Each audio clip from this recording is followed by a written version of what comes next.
सुदूरपश्चिम प्रदेशको विकास प्रति समर्पित दिनेश एफएम 93.8 मेगाहर्जसँगै दिनेश खबरको फेसबुक पेज, अनलाइन र मोबाइलबाट समेत एकैसाथ प्रसारण भइरहेको बिहान 6:30 बजेको दिनेश खबरबाट महेश बडुको नमस्कार।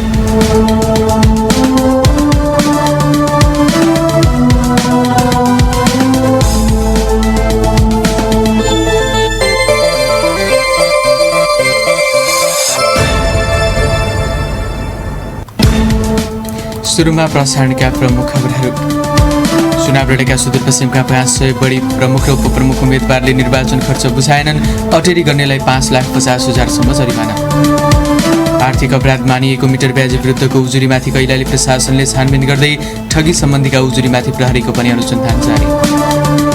धनगढीमा अनसन र डाक्टर गोविन्द केसीलाई सुदूरपश्चिम प्रदेश सरकारको साथ आफ्नो क्षेत्राधिकारभित्र पर्ने माग सम्बोधन गर्न तयार रहेको दावी। र धनगढी दिपायल द्रुतमार्गको 26 किलोमिटर स्तरवृद्धिको काम अलपत्र, सम्झौता अनुसार निर्माण कम्पनीले काम गर्न सकेन, 1 वर्षका लागि समय थप। दिनेश खबर व्यवस्था।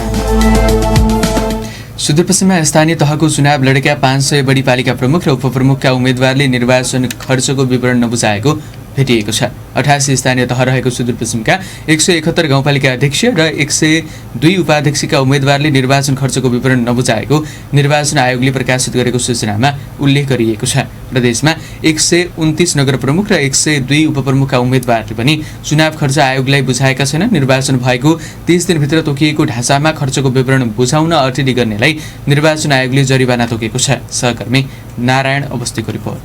सुदूरपश्चिमका 504 पालिका प्रमुख, उपप्रमुख तथा अध्यक्ष उपाध्यक्षले निर्वाचन आयोगमा खर्च विवरण नबुझाएका हुन्। गत वैशाख 30 गते सम्पन्न भएको स्थानीय तहको निर्वाचनमा यी उम्मेद्वारहरूले खर्चको विवरण नबुझाएका हुन्। कानून अनुसार सबै उम्मेद्वारले चुनाव सकिएको 30 दिनभित्र खर्च विवरण निर्वाचन आयोगलाई बुझाउनु पर्ने हो। तर निर्वाचन खर्च बुझाउन अटेरी गर्ने सुदूरपश्चिमका 504 जना उम्मेद्वारलाई जरिवाना तोकिएको छ। निर्वाचन आयोगले खर्च विवरण नबुझाउने उपमहानगरपालिका प्रमुख उपप्रमुखको उम्मेदवारलाई जनही 5,50,000, नगरपालिकाको प्रमुख उपप्रमुखलाई 4,50,000 र गाउँपालिकाको अध्यक्ष उपाध्यक्षलाई 3,50,000 जरिमाना तोकेको छ। निर्वाचन आयोगले तोकेको जरिमाना नबुझाएमा निर्वाचित भई स्वत पद जाने, तर चुनाव हारेको छ भने आगामी 6 वर्षसम्म उम्मेद्वार हुन नपाउने कानूनी व्यवस्था छ।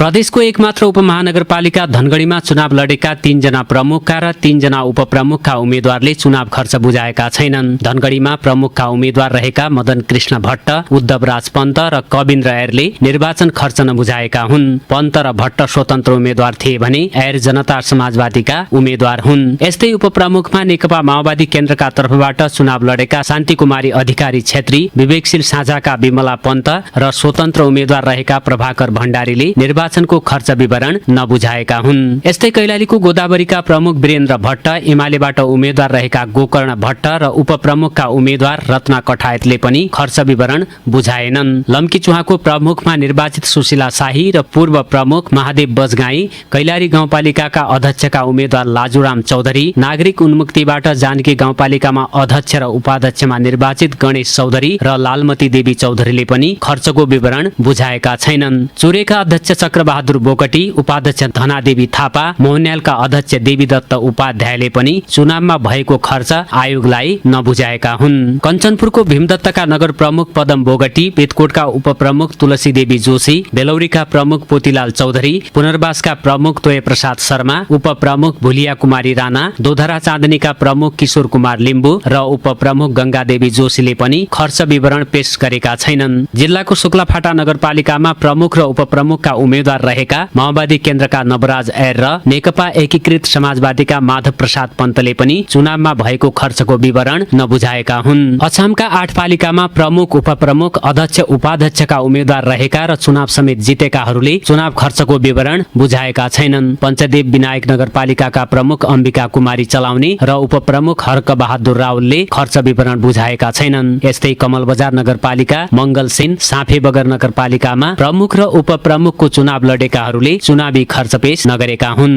डडेलधुराको अमरगढीमा संगीता कुमारी भण्डारी लगायत 4 जना प्रमुख पदका उम्मेद्वार र उपप्रमुखमा जित हात पारेका पार्वती देवी झुकाल सहितका 4 जनाले पनि चुनावी खर्च बुझाएका छैनन्। अजय मेरुका अध्यक्ष उमेश प्रसाद भट्ट, उपाध्यक्ष बसन्ती पाल, आलितालका अध्यक्ष शेरसिंह पार्की र उपाध्यक्ष मैना कुमारी रावल, गन्यापधुराका अध्यक्ष इन्द्र बहादुर कार्की, उपाध्यक्ष ज्ञान कुमारी सेठी, नवदुर्गाका अध्यक्ष लक्ष्मी प्रसाद अवस्थी र भागेश्वरका उपाध्यक्ष पुष्पा ठकुराठीले पनि चुनावमा गरेको खर्च निर्वाचन आयोगमा पेश नगरेका हुन्। डोटीको दिपाल सिलगढीका प्रमुख र उपप्रमुख बाजी सिंह खड्का र कलावती महरले चुनावमा भएको खर्च विवरण बुझाएका छैनन्। डोटीको आदर्श गाउँपालिकाका अध्यक्ष र उपाध्यक्ष गणेश बहादुर खड्का र लक्ष्मी धामी, जोराइलका दुर्गादत्त ओझा र जमुना कुमारी बोहरा, बोक्टान फुटसिलका कमल बहादुर गडसिला र विष्णादेवी बम, साइलका धर्मराज जोशी र निर्मला बोहरा ओलीले पनि निर्वाचन आयोगमा खर्च विवरण दाखिला नगरेको आयोगले जनाएको छ। बाजुराको त्रिवेणी नगरपालिकाका प्रमुख र उपप्रमुख कर्ण बहादुर थापा र कमला कुमारी जैसी, बडीमालिकाका अमर बहादुर खड्का र नन्दा कुमारी थापा,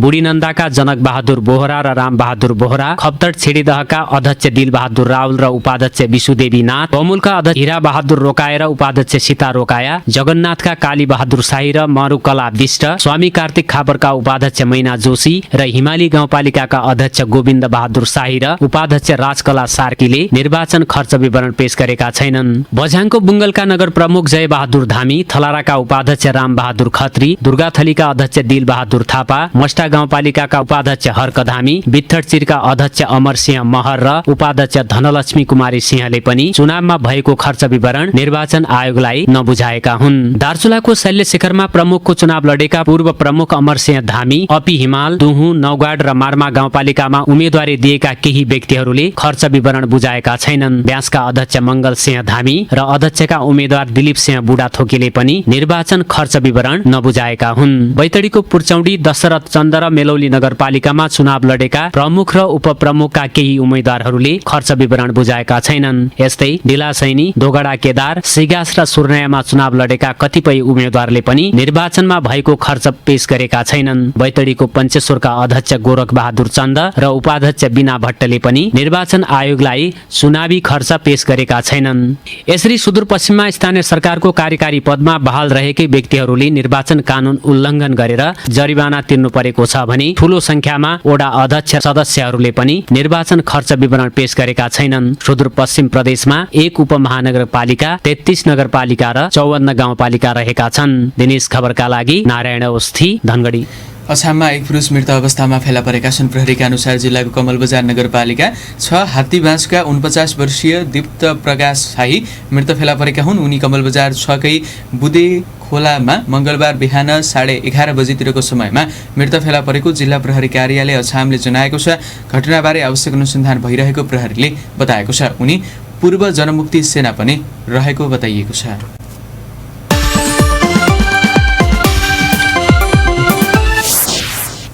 बैतडीको सुर्नाया गाउँपालिका 6 बगुवाड घर भई हाल धनगढीमा बस्दै आएका एग्राज बस्तीमाथि चेक अनादर ब्ल्याङ्क चेकको मुद्दा दायर गरिएको छ। सुर्नाया गाउँपालिका 6 कै रिगाका मानबहादुर कुँवरले खाली चेक दिएको भन्दै उनीमाथि मुद्दा दायर गरेका हुन्। कुँवरले अवस्थीलाई व्यापार व्यवसाय चलाउन 10 लाख ऋण दिएको तर पछि ऋणको पैसा नतिरेको बताउँदै आएका छन्। अवस्थीले कुँवरलाई 10 लाखको चेक दिएको तर खातामा पैसा नभएपछि कुँवर समस्यामा परेका हुन्। उनले अवस्थी विरुद्ध बैतडी जिल्ला अदालतमा मुद्दा दर्ता गर्दै विनिमय अधिकार ऐन 2034 अनुसार हदैसम्मको कारबाही माग गरेका छन्। यता अवस्थीले कुँवरका दाजुसँग गरेको कुराकानीमा मानबहादुर कुँवरले अपशब्द बोलेको आरोप लगाएका छन्। पैसा तिर्नु छ भन्दैमा अपशब्द बोल्नु ठिक नभएको उनले बताएका छन्।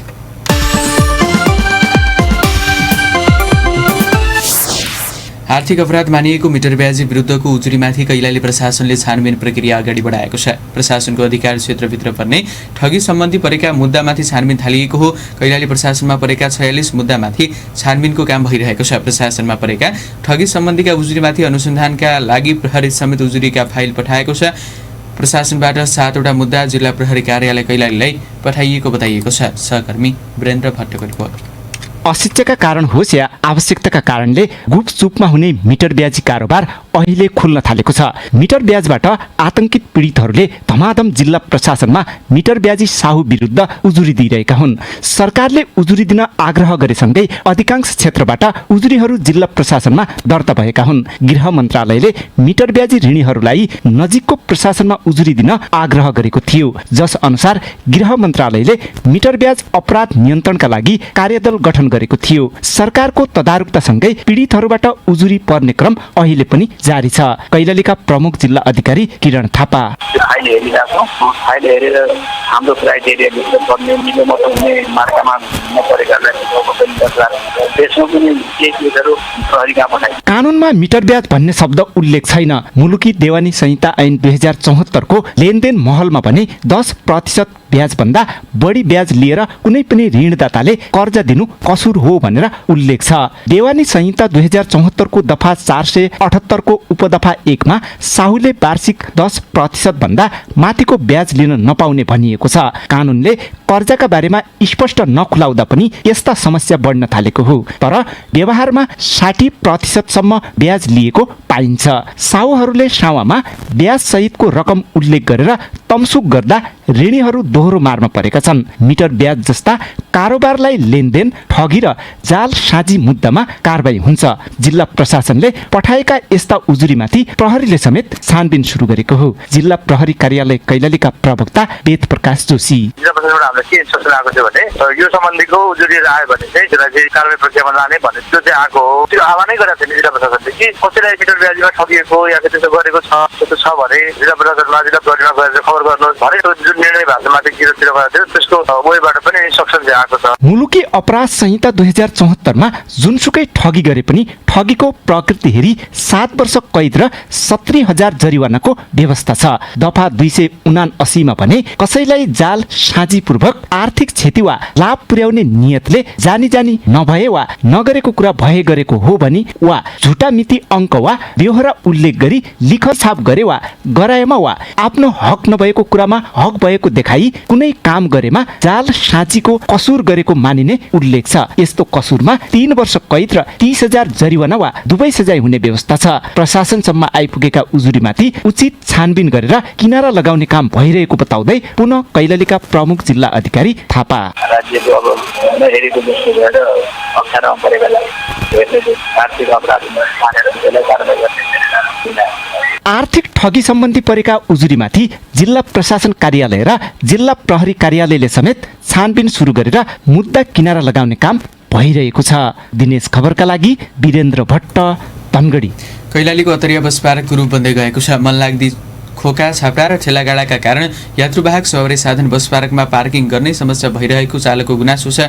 मनलाग्दी रूपमा जताततै फलफुल तथा तरकारीका ठेला लगाउने क्रम बढ्दै गएपछि ट्राफिक व्यवस्थापनमै समस्या भइरहेको छ। तरकारीका ठेला मनलाग्दी रूपमा लाउने क्रम बढेपछि दुर्घटनाको जोखिम मात्र बढेको छैन, बस पार्किङको रूप बन्दै गएको खप्तड यातायात प्रणालीका सचिव यज्ञराज अवस्थीले गुनासो गरेका छन्। सडकदेखि सवारी पार्किङ गर्ने स्थान नै कब्जा गरेर ठेलमेल रूपमा ठेला राख्ने क्रम बढेको छ।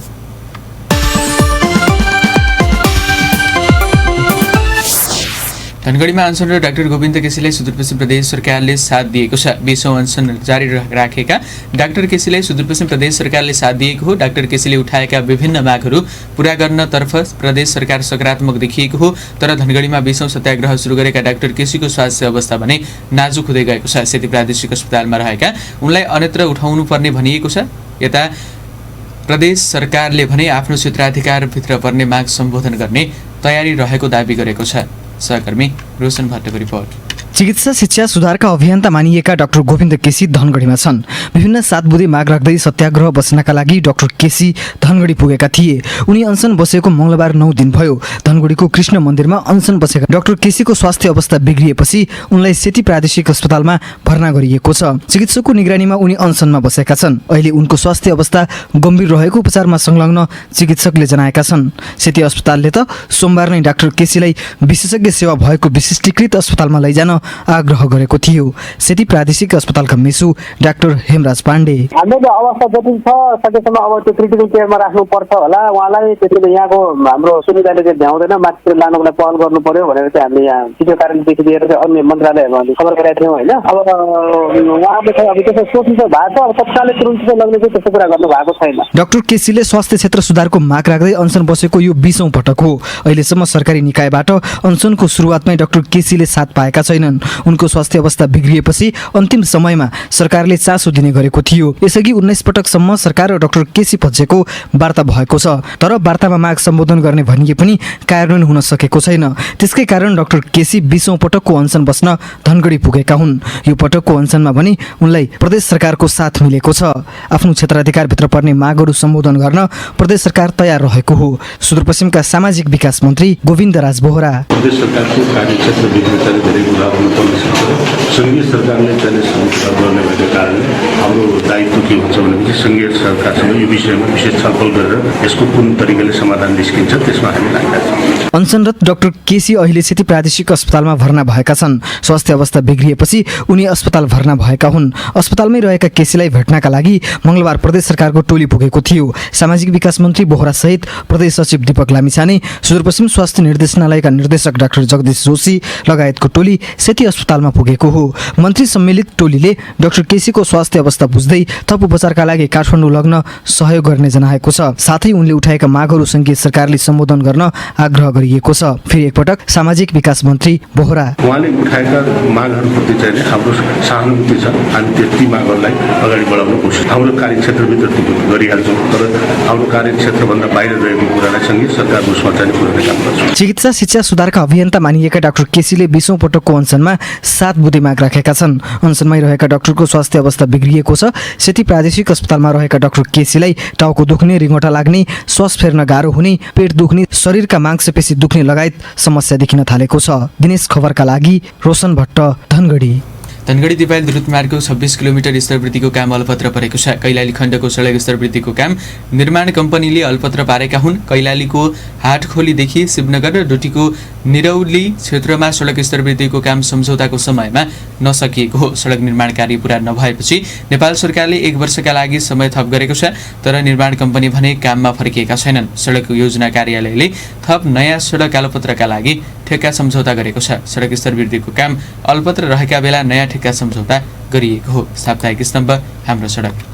धनगढी दिपायल द्रुतमार्गको ट्र्याक निर्माणको काम सकिएको छ। 92 किलोमिटरको उक्त सडकमा कैलालीमा 20 र डोटीको निरौली क्षेत्रमा 6 किलोमिटर स्तरवृद्धिको ठेक्का भएको थियो। सडक स्तरवृद्धिको सम्झौताको अवधि सकिएको छ, तर निर्माण कम्पनीले आधा पनि काम सकेका छैनन्। कैलालीमा 20 करोड र डोटीमा 8 करोडमा सडक स्तरवृद्धिका लागि ठेक्का गरिएकोमा अहिले काम अलपत्र पारिएको हो। धनगढी दिपायल सडक योजना कार्यालयका सूचना अधिकारी दिनेश रैखोला ट्र्याक खोल्ने काम त भइसकेको छ। ट्र्याक खोल्ने काम हो, त्यसैलाई व्यवस्थित ग्रिड मिलाउनु, त्यो गर्नु थियो, सरकारले चौडा पार्नुपर्ने थियो। त्यो बर्खाहरूका भने के भने आएनन् सरहरू, अहिले ठेकेदार चाहिँ फिल्डमा 2 ठेक्कामै छैनन् सर। कैलालीको हाटखोलीदेखि शिवनगरसम्मको 20 किलोमिटर सडक स्तरवृद्धिका लागि आशिष निर्माण सेवासँग 20 करोडमा सम्झौता गरिएको थियो। डोटीको निरौली क्षेत्रमा 6 किलोमिटर सडक स्तरवृद्धिका लागि श्यामसुन्दर साउथ देवीसँग 8 करोडमा सम्झौता गरिएको थियो। सम्झौताको समय अवधि सकिएको छ, तर सडक निर्माणको काम सकिएको छैन। ट्र्याक मात्र निर्माण गरिएको द्रुतमार्गको 26 किलोमिटर क्षेत्र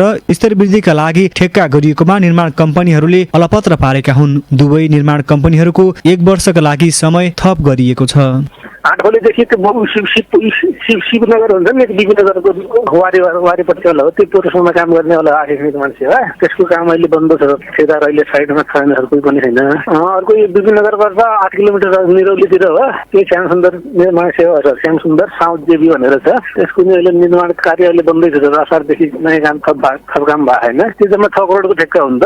फास्ट ट्र्याकको नयाँ 33 किलोमिटर सडकका लागि ठेक्का सम्झौता समेत गरिएको छ। कैलालीमा 13.5 किलोमिटर र डोटीमा 9 किलोमिटर सडक निर्माणको काम जारी रहेका बेला थप नयाँ 33 किलोमिटर सडक कालोपत्रका लागि ठेक्का सम्झौता गरिएको हो। कैलालीको हाटखोली क्षेत्रमा सडक कालोपत्रका लागि काम सुरु भएको छ भने डोटीमा संयुक्त सर्वेको काम थालिएको छ। धनगढी दिपायल सडक योजना कार्यालयका सूचना अधिकारी रैखोला ती त्यस्तै छन्। पुरानाहरू खाने केही प्रगति भएको छैन। नयाँहरूमा कोही पनि आएको छैन। ठेकेदार पनि अहिले साइडमा कोही पनि आएको छैन। काम चाहिँ वर्षा भन्यो के भने सर अहिले काम पूर्ण ठेक्काहरूमा सुन्नै भएको छैन सर। अहिले सडकको 26 किलोमिटर स्थिरवृद्धिको काम अलपत्र पारिएका बेला कैलालीको हाटखोले क्षेत्रमा 7 किलोमिटर र डोटीमा 26 किलोमिटर द्रुतमार्ग कालपत्रका लागि सम्झौता गरिएको हो। कैलालीमा 14 करोड 20 लाख 18,481 रुपैयाँमा 7 किलोमिटर सडक कालपत्रका लागि सम्झौता भएको हो। कैलालीमा कालिका देवी जीवीसँग सडक निर्माणको असारमा ठेक्का सम्झौता गरिएको हो। डोटीमा 26 किलोमिटर सडक कालपत्रका लागि क्याम्प दुमिला जीवीसँग 28 करोड 30 लाख 74,785 रुपैयाँमा सम्झौता गरिएको हो। हवस् त साप्ताहिक स्तम्भ हाम्रो सडक सकियो। नमस्कार। बैतडीमा घर भत्किँदा च्यापिएर एक किशोरीको मृत्यु भएको छ। जिल्लाको पञ्चेश्वर गाउँपालिका एक लेखकी 15 वर्षीय पूजा लुहारको च्यापिएर मृत्यु भएको पञ्चेश्वर गाउँपालिकाकी उपाध्यक्ष बिना भट्टले जानकारी दिइन्। माटोको छानो भएको घर एक्कासी सोमबार राति 2 बजेतिर भत्किँदा सुतिरहेकी पूजाको च्यापिएर मृत्यु भएको उनले बताइन्। आफ्नो घरबाट काकाको घरमा सुत्नका लागि गएकी पूजाको घरको छानो भत्किँदा च्यापिएर मृत्यु भएको हो। घरमा च्यापिएर अन्य 2 जना सामान्य घाइते भएका छन्।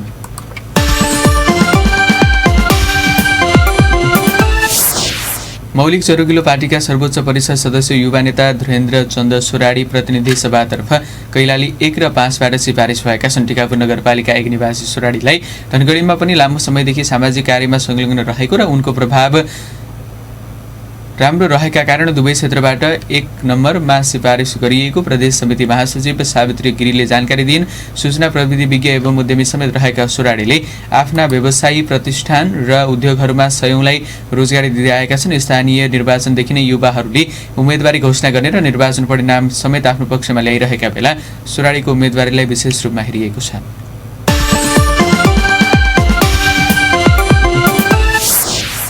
र धनगढीमा लागु औषधसहित एक युवक पक्राउ परेका छन्।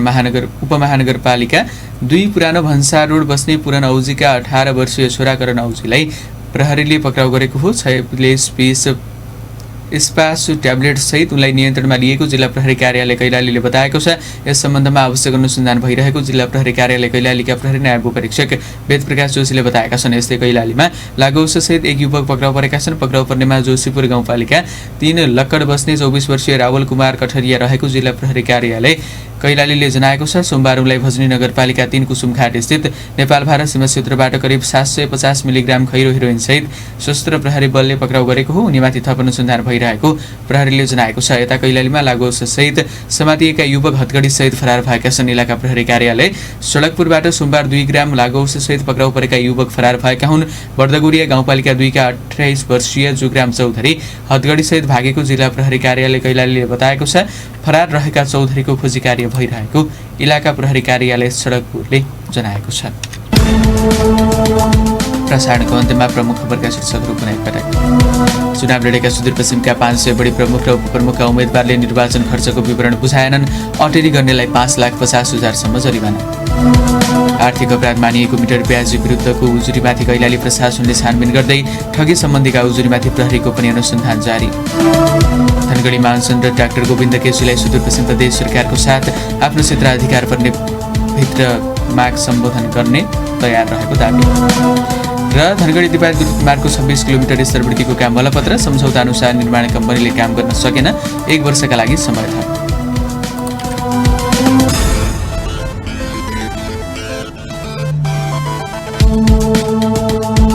दिनेश एफएम 93.8 मेगाहर्जसँगै दिनेश खबरको फेसबुक पेज अनलाइन र मोबाइलबाट समेतकै साथ प्रसारण भइरहेको बिहान 6:30 बजेको दिनेश खबर सकियो। हाम्रो दिनेश खबर साँझ 6:30 बजे प्रसारण हुनेछ। अहिलेको दिनेश खबर बुलेटिनबाट म महेश बोडोलाई पनि बिदा दिनुहोस्। नमस्कार, शुभ बिहानी।